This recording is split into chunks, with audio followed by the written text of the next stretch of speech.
अगर हम world cup की तारीख उठा के देखें तो 3 नाम बार-बार नज़र आते हैं। ब्राज़ील,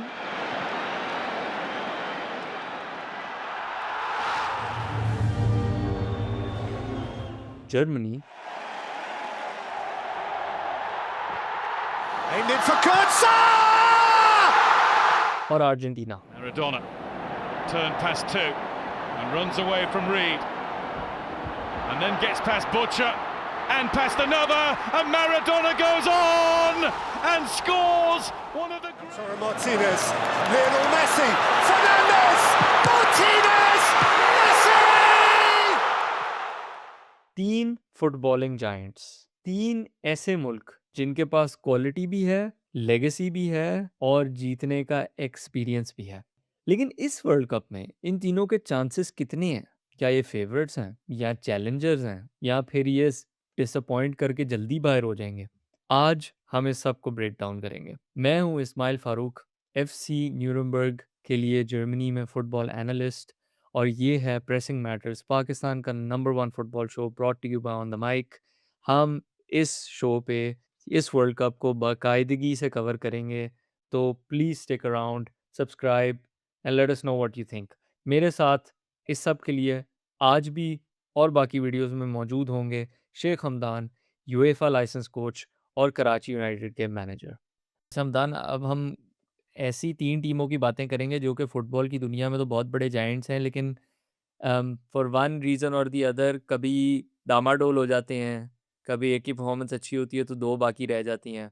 और रिसेंटली अभी कुछ ऐसा ही हुआ है कि पिछले कुछ वर्ल्ड कप से जर्मनी और ब्राज़ील दोनों जो हैं वो डाउन हुई थी, लेकिन अर्जेंटीना जो है वो उसने बड़े सालों बाद जो है फाइनली वर्ल्ड कप जीत लिया था दोबारा। तो जर्मनी से शुरू करते हैं, जो 3 बड़े जायंट्स हैं हिस्टोरिकली फ़ुटबॉल के अंदर, इनके ऊपर बात करते हैं।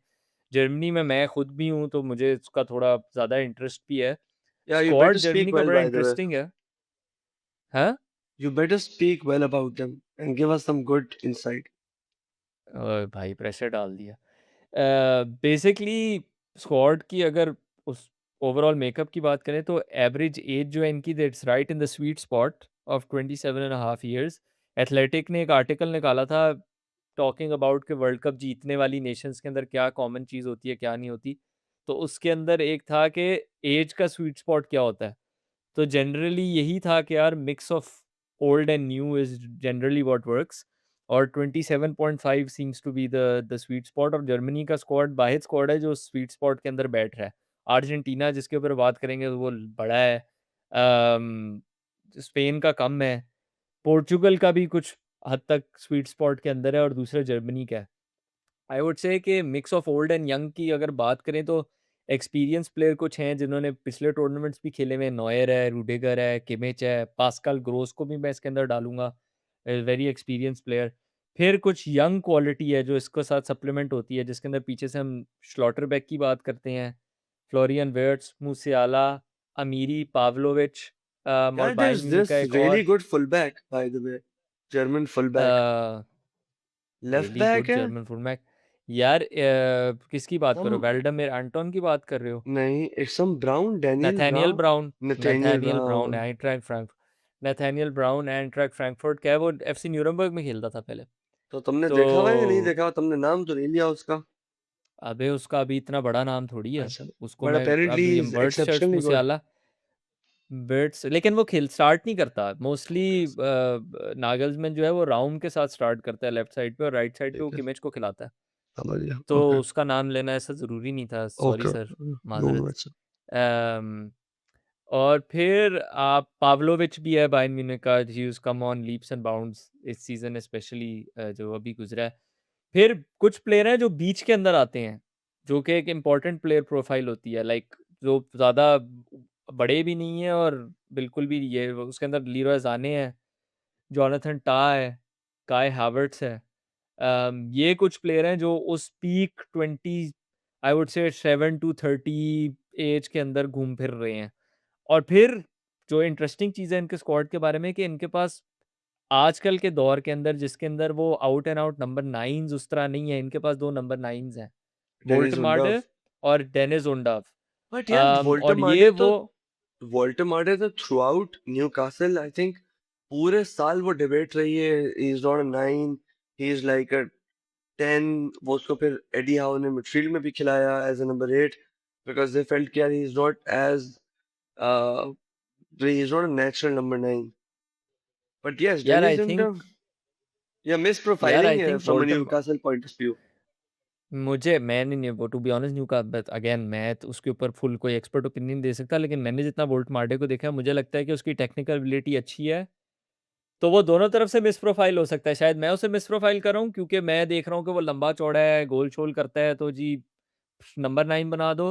वो देख रहे हैं टेक्निकल एबिलिटी अच्छी है तो शायद वो उसको miss profile, I don't know, maybe is one of the two, but what I do know is के बॉक्स के अंदर उसकी क्वालिटी है।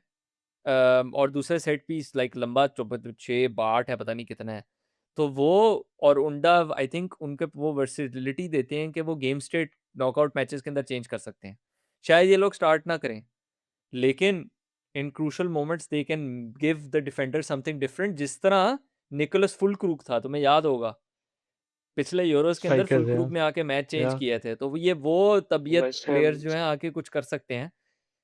इनके स्क्वाड को अगर मैं अब ओवरऑल असेस करूँ तो मेरे ख्याल से they have great technical ability, technical midfielders हैं उनके पास, but I think pace in wide areas is missing, Yeah, that's especially what I was Serge about to Gnabry. say. Serge He wasn't Gnabry is a big selected. Miss, He wasn't selected. Injured Yeah, injured even Leroy Sané, he's dropped off is not significantly. Pacey any more, Yeah, obviously भाई Galatasaray में खेल रहा है वो, अब Yeah. उसकी वो वाली बात नहीं रही। I think lack of quality and pace in the wide areas is big. वो फुल बैक्स भी इनके राव में जो कि आगे जरा bombing forward, Kimmich is someone who comes inside. तो आई what थिंक about इनका ये एक Schlotterbeck? वो होगा। Schlotterbeck plays as centre back. Left centre back very very nice, like in the Yeah. Sense के पेस भी वो मॉडर्न सेंटर बैक है, पेस भी है, समझो And जर्मनी का who वर्जन है and van de who van का, van and de van who वाला वर्जन plays है who, closest. who plays alongside him? Is it Rudiger or Ta? Rudiger and Tah, यार I think in तीनों के ऊपर question mark है कि कौन से तीन खेलेंगे। पिछले यूरोज में वो स्लॉटरबैक को खिला रहा था, और साथ रूडिगर था, लेकिन टा ने इस सीजन अच्छा खेला बायर्न म्यूनिख के लिए, so we could Mm. See कि टा and Rudiger start. Okay. Depends to be honest, Nagelsmann is someone जो कि उस पे भी आते हैं कि वो पोजिशनल गेम पे बहुत फोकस करता है, ही Mm. वांट्स टू जनरेट सुपीरियरिटीज, तो हो सकता है कि वो बिल्डअप क्वालिटी जो स्लॉटरबैक की है, He क्योंकि might use Schlotterbeck that. Has that ability to play through the lines, तो उसकी वजह से उसको फेवर मिल सकता है, पर लेफ्ट फुटेड भी है, तो that is a big big deal. खैर एक जो इम्पोर्टेंट चीज़ है वो ये है कि आई थिंक मैनुअल नॉयर ने अपनी रिटायरमेंट वापस ली है इस वर्ल्ड कप में खेलने के लिए, तो हो सकता है कि उसका एक्सपीरियंस एंड में काफ़ी ज़्यादा काउंट करे, because I think otherwise Germany were going in with too many new faces, क्योंकि अगर आप इनके स्क्वाड को देखो, लेनार्ड कार्ल, नथानियल ब्राउन, वर्ड्स का भी पहला वो है वर्ल्ड कप, फिर Nadiem Amiri, Pavlovic, Woltemade, like all of these players are not seasoned world Yeah, cup professionals या international professionals. yeah, yeah. Group इनका जो है वो इंटरेस्टिंग है और फंसा हो सकता है इनके ग्रुप के अंदर, क्योंकि मज़े की Hmm. बात ये है पिछले लास्ट 3 वर्ल्ड कप में ग्रुप स्टेज में बाहर हुए हैं। So this could be Hmm. a potential banana skin for them. Ecuador है इनके ग्रुप में, जिनकी supposedly golden generation चल रही है, and they have only conceded 5 goals in 18 qualifying games. Hmm. सिर्फ 5 गोल कंसीड किए हैं 18 मैचेस के अंदर, which is Wow. amazing. और इनकी टीम के Wow. अंदर पाचो है PSG वाला, हिनकापिये Yeah. है, Yep. काइसेडो है, Yep. Yep. तो बिल्कुल ऐसा ही है. इनका स्क्वाड जो है वो अच्छा है। फिर आइवरी कोस्ट है, they again AFCON champions 3 years ago, इनके पास टॉप हैवी टीम काफ़ी है, यान डियामांडे है, सैमुअल Hmm. अडिंग्रा है, Yep. निकोलस पेपे है, और जिस तरह डिज़ेरे मैंने डुए पहले का कहा भाई था, भी खेलता है. अच्छा, और Hmm. बेसिकली इन्होंने 5-6 महीने पहले कंपेरेटिव मैचेस खेले हैं, so they are also more battle ready than other continent teams. फिर तीसरी है कुरासाओ, जो कि डेब्यूटेंट्स हैं, the smallest country on record to play the world cup, लेकिन इस पे ये they shouldn't be laughed at, because इनकी टीम डच बेस्ड डायस्पोरा के साथ भरी हुई है, तो इट्स नॉट के कुरासाओ के जो समझ. हैं वो छोटा सा पूल खेल रहे हैं, काफ़ी Dutch based diaspora based team है Okay. इनकी। तो I think Germany should advance, but पिछले 2-3 वर्ल्ड कप को देखते हुए मुझे लगता है कि अगर ये वर्ल्ड ग्रुप से आगे निकल गए तो फिर थोड़ा कुछ आगे कर सकते हैं, लेकिन ग्रुप के अंदर फँसने का चांस है रिलेटिवली। प्लेइंग स्टाइल की हमदान नागल्समन का हमें पता ही है। Possession heavy football with pressing and intensity, like वो बेसिकली क्लब मैनेजर है जो कि इंटरनेशनल Yep, के अंदर आया हुआ है। yep. मेरे ख्याल से यूरो 2024 के अंदर दे वर अनलकी टू गो आउट, क्योंकि इनका जल्दी मैच पड़ गया था स्पेन के साथ। I think they were the second best team behind Spain, that Yes. Could have been Yeah, a yeah. Final easily. दूसरी जो बात है कि they are used to a very different climate and very different altitudes. Germany का मौसम बहुत फ़र्क है अमेरिका के डिफरेंट, जो है वो जो हम मौसम देखेंगे, जो हम एल्टीट्यूड्स देख सकते हैं मेक्सिको वगैरह के अंदर, तो ये एक फैक्टर हो सकता है। प्लस इनकी टीम जिस तरह तुमने कहा है, फिज़िकैलिटी बेस्ड उस तरह नहीं लग रही। इनकी टीम के अंदर कुछ प्लेयर्स हैं जो फिज़िकैलिटी, लाइक अगर आप मिडफ़ील्ड भी देखो उसके अंदर, चलो Same. ठीक है आप कहते हो कि यार मेरे ख़्याल से पाब्लोविच है जो एक फ़िज़िकली स्ट्रॉन्ग प्लेयर आपको लगता है, ठीक है। फिर Mm. आप कहते हो कि लियोन गोरेट्स्का एक है, who is become this sort of box to box dynamic player, I लेकिन think उसके अलावा I he's think, in his twilight right now. हाँ Goretzka. Sure that's true. I think उसका भी बायर्न म्यूनिख के साथ one भी thing, कॉन्ट्रैक्ट खत्म हो गया। yeah, one thing unique with it is uh, how well Nagelsmann used Musiala and Wirtz together as two number 10s, and that were creating a lot of those situations, chances in between nine. I think वो एक बहुत interesting dynamic था जो पिछले euro से पहले काफी लोगों को सवाल भी था कि यार विर्ट्स और मसियाला एक टीम के अंदर कैसे सेट होते हैं, कैसे एडजस्ट होते हैं, but I think he used them brilliantly, and I felt the system was built around it in a way कि वो विंगर्स के बगैर ही खेल सके ताकि ये दो नंबर 10 एक साथ खेलें. एग्जैक्टली वर्ड्स पे मैं यही बोलने लगा था कि लिवरपूल के साथ जो उसका पहला सीज़न था, lot of people obviously are looking at that and saying कि उसका फॉर्म जो है वो थोड़ा डाउन है, बट मेरे ख्याल से अभी जो उसने रिसेंटली जर्मनी के भी मैचेस खेले हैं और ओवर द सीजन उसने जो जर्मन जर्मन टीम के लिए मैचेस खेले हैं, उसमें वो he is been bang on form. तो जर्मनी के लिए विर्ट्ज़ जो है उसको जो रोल मिला हुआ है, जो उसकी कम्फर्ट एक रीच हुआ हुआ है उस टीम के अंदर, it's built around him and मूसियाला। तो आई थिंक विर्ट्ज़ लिवरपूल वाला नहीं देखना चाहिए, हमें जर्मनी वाला देखना चाहिए, वो it it doesn't translate. Prediction मेरे ख्याल से आई थिंक ग्रुप से अगर निकल गए, तो I see them possibly going to the semifinal. Group से निकलना चाहिए आई थिंक. They have यार enough quality. निकलना तो पिछली दफ़ा भी चाहिए था, उससे पिछली दफ़ा भी चाहिए था। Actually, फिर that's true. जर्मनी हिस्टोरिकली जो है वो स्टार्ट स्लो करके फिर फिसल जाते हैं, अभी रिसेंटली एटलीस्ट। तो I think a lot of pressure is on them के दे स्टार्ट वेल, बिकॉज़ एक दफ़ा अगर इनसे बुरा स्टार्ट हो गया, the ghost of the past come, the media starts talking कि again this is what's happening again, ये वो, और इस तरह की फुटबॉलिंग जायंट्स नेशन के अंदर आई थिंक हम इस चीज़ को अंडर एस्टिमेट करते हैं कि चर्चा कितना बड़ा इम्पैक्ट प्ले करता है। अगर आप हिस्टोरिकली एक फुटबॉलिंग जायंट हो और आपकी अच्छी परफॉर्मेंस नहीं शुरू हुई, तो एकदम से जो है वो प्रेशर जिस तरह थिंग्स से can go downhill I very think quickly. वो लास्ट टाइम इसी तरह से होता है हांसी फ्लिक के टाइम पे ड्यूरिंग द वर्ल्ड कप. और आई थिंक उसके ऊपर अमेज़न प्राइम पे वो जो डॉक्यूमेंट्री भी थी वो जो किमिक लड़ पड़ा था उससे कि मैं यूं और मैं ऐसे. I think there was a lot of noise coming out of the German camp. I think unsettling for them as well. Exactly और एक और चीज़ जो कि इसके अंदर, बस फिर अगली टीम पे चलते हैं, वो ये है कि the thing with these footballing giants Nations is कि पिछली जनरेशन के जो वर्ल्ड कप विनर्स होते हैं ना, वो बहुत बग उनकी बग बग आवाज़ें बग करते एम्पलीफाई रहते होती हैं. हैं। And especially उन्होंने तो German करनी are है, लेकिन दे outspoken. दे लोथार मटेयस, ओलिवर kahn ये आके बस वो तो शुरू हो चुप ही जाते नहीं हैं जो होता है उनके लोथार दिल में मैथ्यूस आता है। भाई. वो तो बायर्न को तो वो लताड़ता रहता है, फिर वो जर्मनी को लताड़ता रहता है. वो खुश है ही नहीं किसी चीज से. बस इधर के लोग बहुत लताड़ते हैं अपने आप को ही, सबको ही लताड़ते रहते हैं, तो बस वो एक एक्सपो होती है। खैर next team, I would say Brazil. हमदान, take it away. Very interesting. बहुत ब्राजील यूजुअली इस तरह का इतना शोर शराबा ना सिलेक्शन के दौरों पे होता है, ना उनके परफॉर्मेंसेस पे होता है, क्योंकि usually they sell up up all the way up to the World Cup. But this time was very unique. I think especially uh, with how they finished in the qualifiers. They finished fifth in the qualifiers, South America के उसपे. और अगर ये नया वो नहीं होता format, so they would have struggled. I think उनको playoff खेलना पड़ता to go through. Format sorry, change इनका होने पे. कोच वो था ना, अरे वो उसका वो जो रिलेशनिस्ट वाला बॉय है, डेनीस। यार भाई वो Fernando Diniz was coaching there and there as well. I think there was a 6-month हाँ period where हाँ, he was double. only there. हाँ Double. I think Brazilian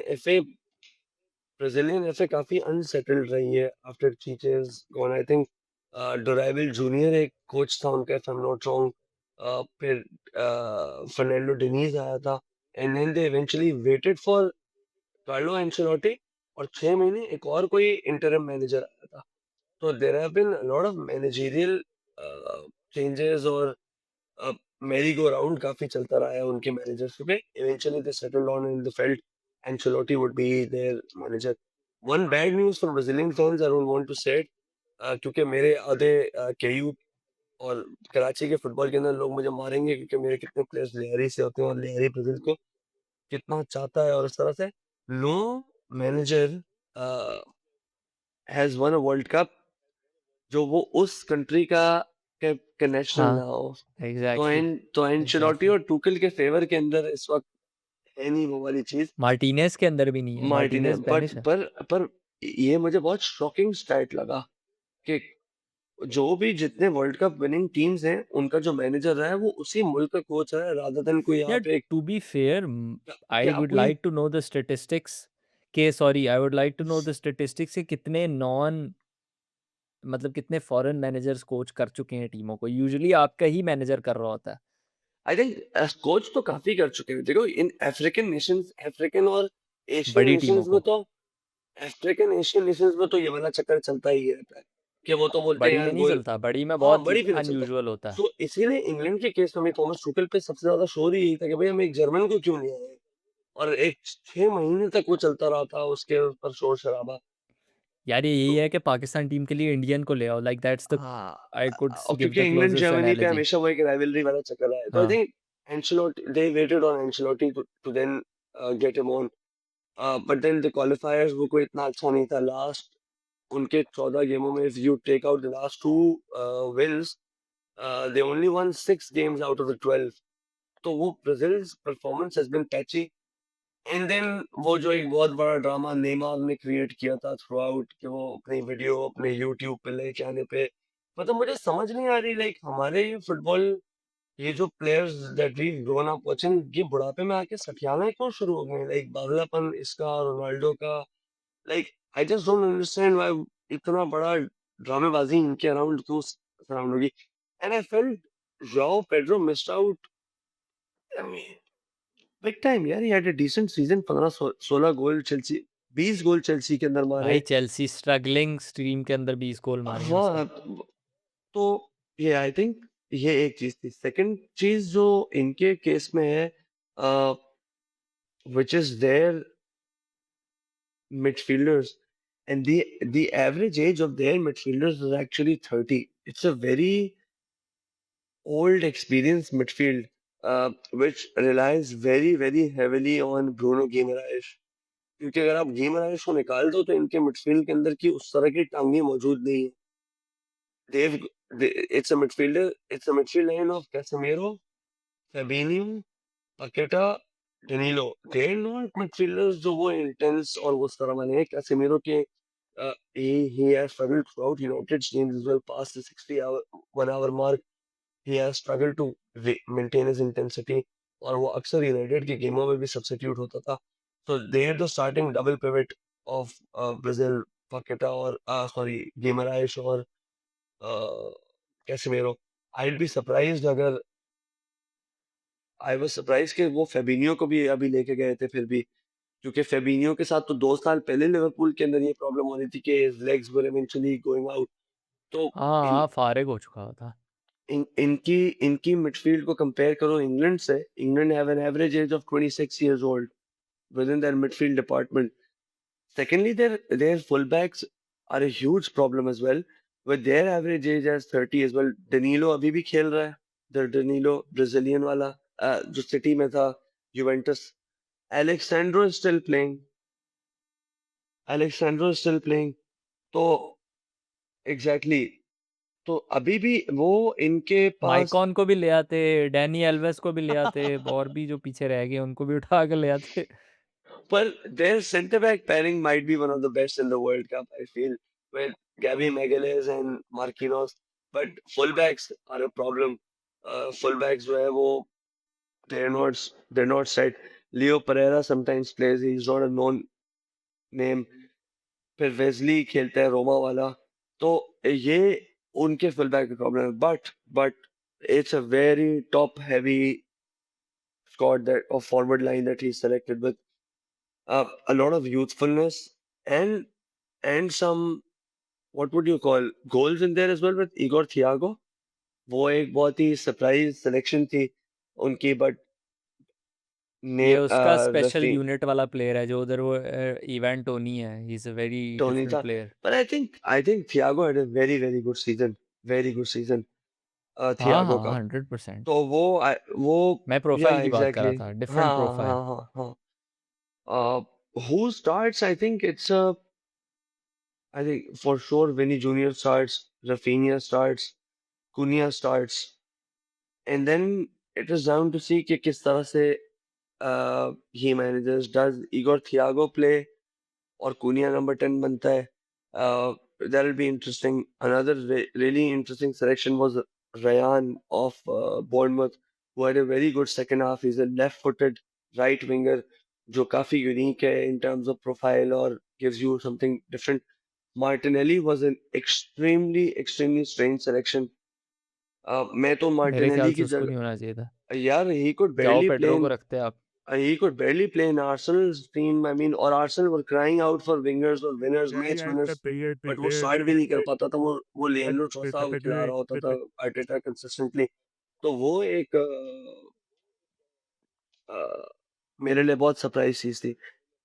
Their group is slightly tricky. I mean, Morocco, Scotland, Haiti, but I think तीनों teams are similar in one way that Morocco, अगर आपको वलीद रिजरागी के अंदर भी याद हो, they used to sit and play in a 4-3-3 where they wouldn't press as high. अभी थोड़ा सा अभी भी similar है. They can drop into a 5-4-1, but they're not used to pressing high. So is not Scotland, and so won't Haiti be. So I think इनके तीनों games एक similar type of games होंगे where it will be a lot of attack with defense scenarios where I would back Vinny Jr., Rafinha, Cunha to actually create moments, and then you always have Casemiro from set pieces जो moments create कर सकता है. लेकिन आगे जाके जब matches बड़ी टीमों के साथ होंगे जो कि एंड टू एंड हो सकते हैं, तो फिर ये कैसेमीरो यार और ये मैं फैबिन्हो शबिन्हो बेचारे किस तरह कोप करेंगे? इसीलिए मैंने उनके मिडफील्ड को स्पेसिफिकली नोट आउट किया था कि यार as the world cup goes on, क्योंकि पहले खाली राउंड ऑफ 16 नहीं है, it's round of 32 then 16 and then quarter. तो I don't see their midfield well equipped to actually last the whole world cup. They will be heavily relying on Bruno Guimaraes to stay fit and avoid any suspensions. और जो कि Bruno गिमारेश के अंदर tendency है, Bruno जी के अंदर कि he would go into a crunching tackle. Casemiro में भी टेंडेंसी है. तो that's why I don't have enough confidence in them. My prediction is they'll get knocked out against Japan. सही, They're meeting Japan against in Japan. Japan सही against Japan. सही। अब let's move to the third team in this sort of जो हमने category बनाई हुई है, और वो है अर्जेंटीना, इनके राइवल्स। इनका भी स्क्वाड बहुत इंटरेस्टिंग है। इन्होंने तो वही स्क्वाड पकड़ लिया है जो कि इनका उन्होंने वर्ल्ड कहा कप कि जीता जितने था, जो मेस्सी के इनके 2 दोस्त हैं उन कोपा सबको अमेरिका। खिलाओ. मेस्सी के सारे दोस्तों को सबको लेके चलो. दोस्ती यारी स्क्वाड, दोस्ती यारी 11 चल रही है यहाँ पे भी। तो एवरेज कैप्स इनकी अराउंड 50 हैं और एवरेज एज इनकी 28 से ऊपर है। तो ये सारे वही हैं जो पहले खेल रहे थे। फनीली एनफ ये जो वर्ल्ड कप जिस साल ये जीते थे, इनकी एवरेज एज इससे ज़्यादा थी। अब थोड़ी सी कम हुई है क्योंकि उन्होंने 1-2 यंग प्लेयर डाले हैं और वो डी मरिया, शी मरिया टाइप प्लेयरों को थोड़ा निकाला है, तो वो थोड़ा आगे पीछे हुआ है। बट एज के अगर ऊपर मैं बात करूं, जो हम ब्राज़ील पे भी टच अपॉन करे थे, वो ये है कि यार एक बहुत बड़ा फैक्टर ये है मेरे ख्याल से कि पिछला वर्ल्ड कप सीज़न के बीच में हुआ था और ये वाला वर्ल्ड हम्म. कप हमेशा की तरह एक पूरे सीज़न के बाद होगा। तो Freshness 2022 और के अंदर गर्मी भी. इसलिए आप गर्मी भी 2022 के अंदर आप प्रोबेबली ज़रा बुढ़ापा तो नहीं कहोगे, लेकिन आप प्रोबेबली फ्रेश लेग्स पे इतना रिलाय करना आपके लिए उस तरह ज़रूरी नहीं था जितना इस वर्ल्ड कप पे होगा। इट्स अ वेरी क्योंकि फेयर आपने पॉइंट देखा एक्चुअली। क्रोएशिया जैसी टीम वही बाबे-बूबे पता नहीं कितने साल से खेल रहे हैं, मॉड्रिच वो तो अभी फिर आ गया।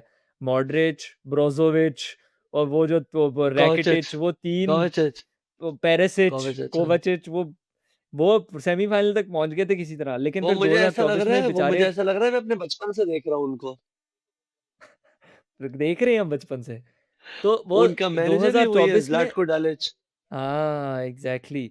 तो 2024 में वो बेचारे बहुत बुरी तरह जो है उनको मार पिटी थी, क्योंकि वो एक तो और 2 साल ऊपर चढ़ गए थे उनकी एज पे, और जो है आपके समर टूर्नामेंट हो रहा था पूरे सीज़न के बाद। तो आई थिंक इसके अंदर अगर देखा जाए, this could and up biting them, because yes they have a battle hardened spine. Again वो ऐसे प्लेयर हैं जो कि व्हेन द मै वो आर तुम्हें नीदरलैंड्स वाला मैच याद है? जो वर्ल्ड कप में इनका बिल्कुल, हुआ था? बिल्कुल। जहाँ पे बिल्कुल धक्कम-पेल्ली चल मतलब बिल्कुल लड़ाई हो रही थी। उसके अंदर ये द इनके पास उस तरह के प्लेयर हैं जो कि जो है ना उसके अंदर पूरी तरह से उतर सकते हैं। तो आपके पास मार्टिनेज़ है, आपके पास रोमेरो है, ओटोमेंडी है, रोड्रिगो डी पॉल है। फिर आपके पास एनज़ो, कोर के अंदर अल्वारेज़ और लाउटारो भी है, एन्ज़ो भी है। फिर क्वालिटी की अगर मैं बात करूँ, थोड़ी-सी फ्रेश क्वालिटी अगर आई है, एन्ज़ो आई थिंक मतलब लास्ट में भी था, लेकिन एन्ज़ो को मैं फ्रेशर क्वालिटी के अंदर I I जो है just वो I डालूँगा। feel when Enzo is a bit underrated तो नहीं क्योंकि वो 130 मिलियन में बिका है और फिर 100 मिलियन में एक और हुँ। मड्रिड की बातें हो रही हैं उसकी। But I feel Enzo is exceptional, he is very very good. People don't speak a lot about him, but I don't know somehow जब भी कोई ट्रांसफर की बात होती है उसके ऊपर 100 मिलियन का एक प्राइस टैग छपा हुआ रहता है। तो I feel he is not as spoken about, क्योंकि वो उसके ऊपर भी वही वाला चक्कर है, वो उसको कैप्टन बना दिया था और रेसिज्म वाला एक एलिमेंट आया था उसके ऊपर शुरू में सीजन के स्टार्ट में। फिर सस्पेंशन का मसला चलता रहता है, फिर वो कि मुझे स्पेन जाना। But I think if you take all of these things out of it and if you completely focus on his game and his consistency, he has been one of the most consistent players और injury record वगैरह भी इसका काफी अच्छा रहा है। दूसरा जो इनका फ्रेशर क्वालिटी है वो निको पाज है, कोमो वाला। He is someone who is Nico a Paz. New addition to the team. और बट मैं ओवरऑल स्क्वाड को अगर देखूँ, इनके पास पेस नहीं है। They don't have a lot of raw pace. Wide areas में विंगर्स एज़ सच नहीं है। इनके विड्थ जो है वो मोस्टली फुल बैक्स दे रहे हैं। मोलिना और वो क्या नाम है उसका यार, टैगियाफिको, इस तरह के प्लेयर वहाँ पे चल रहे टैलियाफिको हैं। था और पहले। दूसरा अभी भी वही है। अकूनिया भी नहीं नहीं, मैं था, कह रहा हूँ पहले 2-3 इस था। तरह के प्लेयर थे। Yes. तो बेसिकली ये है, बट आई वुड से कि दे आर मिसिंग वन, और the 20 let me phrase it this way, I am not saying they are missing one. 2022 में एक प्लेयर था जो कि बहुत क्लच साबित हुआ था, जो कि इनके पास इस बार नहीं है, एंगल डी मरिया। मेरे ख्याल से Angel Di Maria was a big big big player. Messi के Yeah. बाद अगर मैं एक बंदे को बोलूँ जिसने जो पकड़ के बड़े मैचों में कुछ करता था, वो एंगल डी मरिया था, तो He he will be a yeah, big he big would miss. perform in those big notable games. Exclusions में नोटेबल एक्सक्लूजन्स में I would put Marcos Senesi. I think Marcos Senesi is a miss. Phenomenal उसको नहीं season खिलाया क्योंकि at वो Messi की Bournemouth. दोस्ती यारी में नहीं होगा शायद। अम, दूसरा Very फ्रैंको मस्तनतुआनो, लेकिन वो बेचारा शुरू में उसने सीज़न में अच्छा up किया था, down फिर is sort season. Of up down. But I think कि स्क्वाड की अगर प्रोफाइल को देखा जाए, विंगर नहीं है, क्वालिटी वो उस तरह की पेस नहीं है, तो शायद डाल सकते थे आप। फिर गारनाचो एंड डिबाला। गारनाचो का तो बहुत ही घटिया सीज़न गया है, तो शायद उसको ना डालो आप। लेकिन या these are I think the कुछ कहना चाह रहे थे? यार आई थिंक तुम प्लेइंग स्टाइल और विंगर्स की बात करो, आई थिंक अगेन एक चीज ये कि they didn't play with wingers even last time round. Di Maria एक था, दूसरे साइड पे या विंग पे नहीं होता था, and they were very very flexible with how they were approaching different games. और वो भी थोड़े से रिलेशनल वे में गेम को खेल रहे थे and it wasn't completely fixed they are positional. Very focused on central combinations and fluidity. Basically final third के इर्द-गिर्द बॉल लेके आओ, फिर ये 4-5 जो इकट्ठे खेलने वाले प्लेयर हैं जिनको आपस में समझ है, वो क्विक कॉम्बिनेशंस कर रहे हैं, Enzo, MacAllister, Messi, Alvarez, di Maria. लेकिन And मेरे there's ख्याल से a डी मरिया फिर भी एक आउटलेट थी जो कि जब सारे सेंटर में हो और एंड पे जाके जो आपको मिनिमम विड्थ वाला एक प्लेयर चाहिए जो कि कुछ कर सकता है, वो डी मरिया होता था अक्सर। वो इस बार नहीं है। हाँ, नहीं, I think उनके केस में something which works very strongly in their favor, I feel, is the social aspect of it and the the social superiority that they generally have in their team and how they surround Messi, और वो एक ही आवाज है। Ronaldo के case में तो ये है ना कि in that Portugal team not everyone really considers him as like the goat। इसको तो बोलते हैं कि भाई तू ही बाप है, तू रोएगा तो हम भी रोएंगे। वो वर्ल्ड कप सेलिब्रेट, वो जब वर्ल्ड कप जीते हैं प्लेयर सेलिब्रेट नहीं कर रहे, वो मेसी को कर रहे हैं। तो मैंने कहा भाई, पर आई थिंक उसने उस चीज को, he is again prioritise those things. Let's see how that turns for him. यार हाँ, अगली जो मैंने बात करनी थी पर मैं स्क्वाड पे आता हूँ, वो ये है कि आई थिंक स्कलोनी ने पिछले वर्ल्ड कप और कोपा अमेरिका के अंदर भी उसने एक चीज़ को यूज़ किया था कि यार मैं अपनी टीम ऑब्वियसली मेसी के इर्द गिर्द बना रहा हूँ, लेकिन मैंने उसको तोड़ देना है कुछ ऐसे हिस्सों में कि मेरे पास कुछ टेक्निकल रिल की प्लेयर्स हैं। उसके अंदर एन्ज़ो आता है, उसके अंदर मैकलिस्टर आता था, उसके अंदर मेसी आता था, उसके अंदर एल्वारेज़ आता था। ये 3-4 प्लेयर थे जो कि टेक्निकल एबिलिटी प्रोवाइड करते थे। और साथ मैंने डालने हैं कुछ वर्क हॉर्सेस या धुड़म-धुड़म वाले प्लेयर। उसके अंदर रॉड्रिगो डी पॉल आता है, ये रोमेरो ऑटोमेंडी आते हैं, ठीक है? और फिर मोलिना आ जाता है। ये लोग जाके बस ये दौ बेसिकली ये बाकी मेसी के लिए दौड़ते हैं ना, ये वो वाला सीन था कि मेसी के लिए दौड़ रहे हैं बस इधर-उधर हर जगह।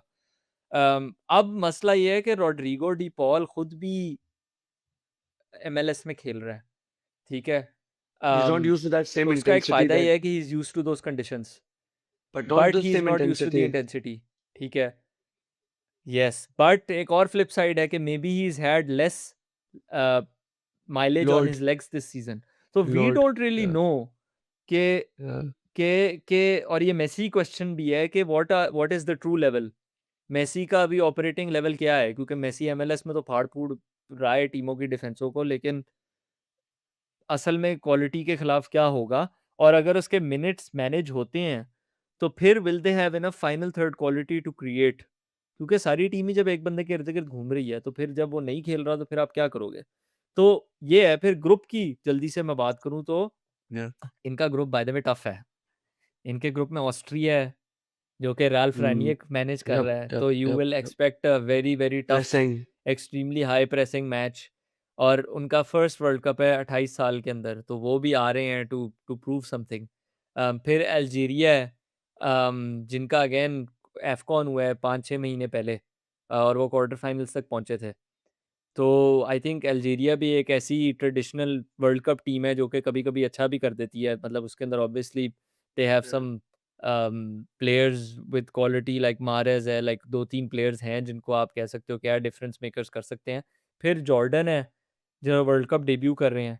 दे आई थिंक ऑब्वियसली आर सब, लाइक एवरीवन इज़ एक्सपेक्टिंग कि वो बॉटम ऑफ द ग्रुप आएँगे, और पहला मैच इनका अल्जीरिया के खिलाफ है which could set the tone. लेकिन अगेन 2022 में पहला मैच सऊदी अरेबिया के खिलाफ हारे थे, और उसके बाद इन्होंने जाके मेक्सिको के खिलाफ से वापसी करके फिर ये एंड पे वर्ल्ड कप जीते। तो बट इस दफ़ा पहला मैच अल्जीरिया के खिलाफ है और दूसरा ऑस्ट्रिया के खिलाफ है। पहला मैच अगर ये हार गए या इन्होंने ड्रॉ किया, तो इनके लिए मसला पड़ सकता है, क्योंकि Austria would be a tough opponent to face, specially इनकी टीम में, क्योंकि टांगे उस तरह नहीं है। तो ऑस्ट्रिया इनको थोड़ा भगा भी सकती है लेफ्ट राइट। खैर, मेरी प्रिडिक्शन ये है कि since no team has retained the world cup since Brazil in 1962, और क्योंकि स्क्वाड जो है वो पीक से हट चुका हुआ है मेरे ख़्याल से, वो मेरे ख़्याल से इनके स्क्वाड को देख के वो लग रहा है कि क्रोएशिया जो 2024 वाली थी, कि आई थिंक 2-3 साल गुज़र चुके हैं इनकी पीक को, और बहुत ग्रूलिंग सीज़न गुज़रा है, और फिर गर्मी भी होगी और ये भी होगा। तो मेरे ख़्याल से ये क्वार्टर फाइनल या राउंड ऑफ 16 में बाहर हो जाएँगे।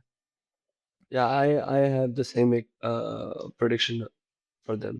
क्या आपको लगता है कि ब्राज़ील, जर्मनी या अर्जेंटीना वर्ल्ड कप जीत सकती है? क्या आपको लगता है कि लियोनेल मेसी, जो कि अब कुछ सालों से यूएसए में खेल रहे हैं, वो अपने होम टर्फ पे वर्ल्ड कप दोबारा 2 इन अ रो उठाएँगे या नहीं उठाएँगे? आज तक कोई भी प्लेयर 2 वर्ल्ड कप इन अ रो नहीं जीता, एटलीस्ट 1962 से तो नहीं जीता।